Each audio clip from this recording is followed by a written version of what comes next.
Dan Pak Jokowi itu ada master ya, masternya dalam membangun image lewat foto atau video.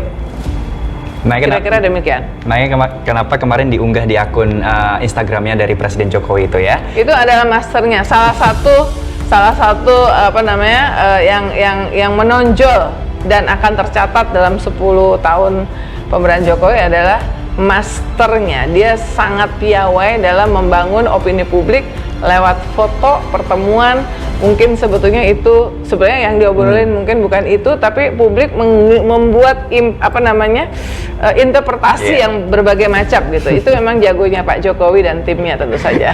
Nah, tadi kalau ngomongin 10 tahun kepemimpinan Presiden Jokowi. Nah, Mbak, sebenarnya 10 tahun kepemimpinan Presiden Jokowi mulai dari wakil presiden sebelumnya bersama Yusuf Kala, lalu yang Hari-hari ini, masyarakat terpapar konten media sosial pidato menteri atau berita yang memuji program dan kebijakan Presiden Jokowi menjelang 20 Oktober 2024. Tanggal tersebut merupakan hari pensiun Jokowi setelah 2 periode menjadi presiden. Ada operasi masif kantor kepresidenan dan kementerian memoles citranya. Setelah Prabowo Subianto dilantik menjadi presiden yang menggantikannya, Jokowi akan pulang ke kota Solo dan disambut 400.000 relawan dan 76% penduduk kota itu.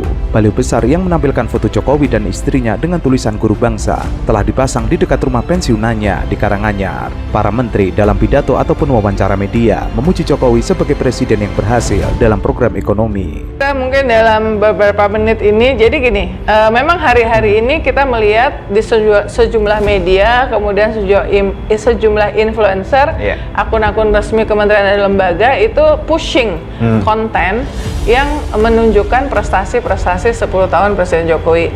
Dan di IDN Times kita memonitor itu, dan saya sebagai Pemret itu juga hadir dalam sebuah pertemuan yang di situ pengundangnya itu meminta media lewat Pemret yang hadir untuk menarasikan hal-hal positif termasuk pemerintahan Jokowi ya. Ya kalau jurnalis atau media hanya ngomongin hal yang positif itu kan jadi jatuhnya kayak iklan ya.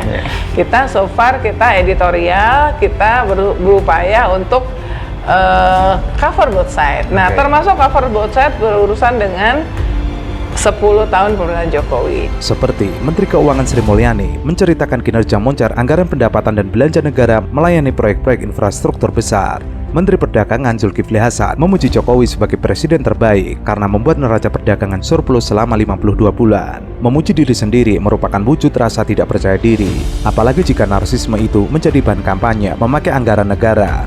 Sudah menjadi tugas dan mandat konstitusi pemerintah membangun infrastruktur, menjaga pertumbuhan ekonomi, mendorong neraca perdagangan surplus, tidak perlu puja-puji untuk melegitimasinya.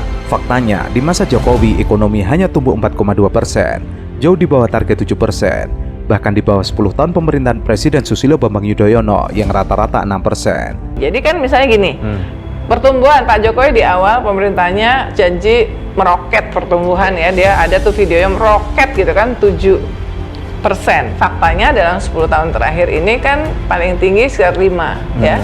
Bahkan pernah kontraksi minus, itu wajar karena seluruh dunia juga kontraksi minus pada saat pandemik ya. Tapi bahkan sebelum pandemik pun, sebelum ada konflik geopolitik Ukraina dengan Rusia, itu janji itu nggak terpenuhi ya. Jadi misalnya itu kita membuatnya tuh ini janjinya 7% tapi faktanya berapa ya, 10 itu editorial membuat seperti itu ya. Jadi kita melihat janji yang di awal disampaikan nah itu jadi kita nggak masuk dalam narasi kesuksesan yang membangun berapa puluh ribu jalan tol bla bla bla ya. Sekarang berhasil membangun KA cepat itu historical ya, bahwa Indonesia akhirnya punya teknologi tinggi yang dalam public transportasi, yaitu kereta api cepat WUS ya. Tetapi kan itu catatannya juga membangun yang tadinya janji nggak pakai dana APBN, kemudian membengkak luar biasa sedemikian sampai ada kalimat-kalimat ini sampai 70 tahun 80 tahun lagi juga belum kebayar nih, misalnya seperti itu ya.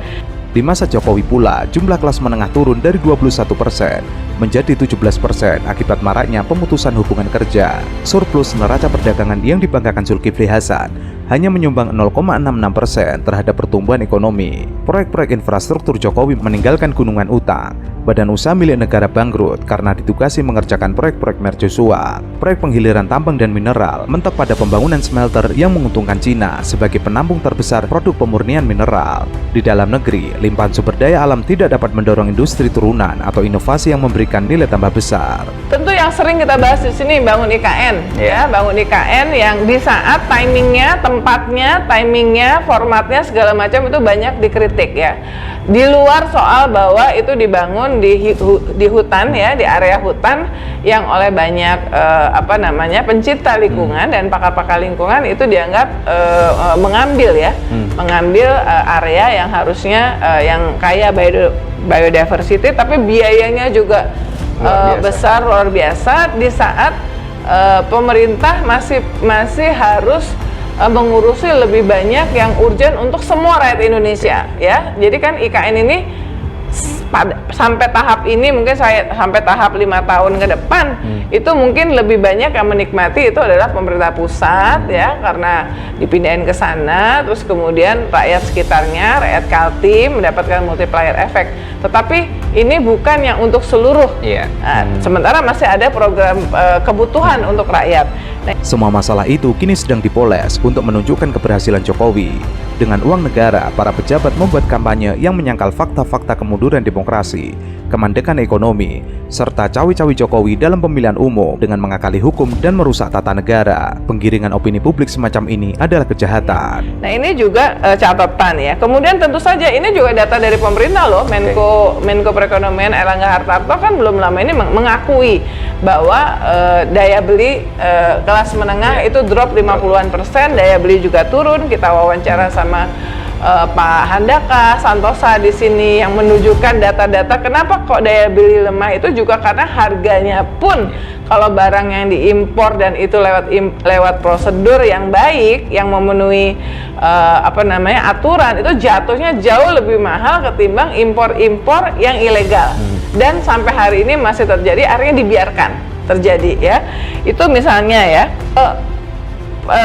Pak Jokowi menurunkan tingkat demokrasi kita backsliding, obviously itu politik dinasti itu luar biasa makin marak dan itu bahkan ditunjukkan langsung oleh Jokowi dan keluarganya. Jadi kalau di awal-awal pemerintahan dia wawancara dengan media mengatakan bahwa anak saya tuh jual pisang aja, jual martabak, itu sekarang keluar semua tuh.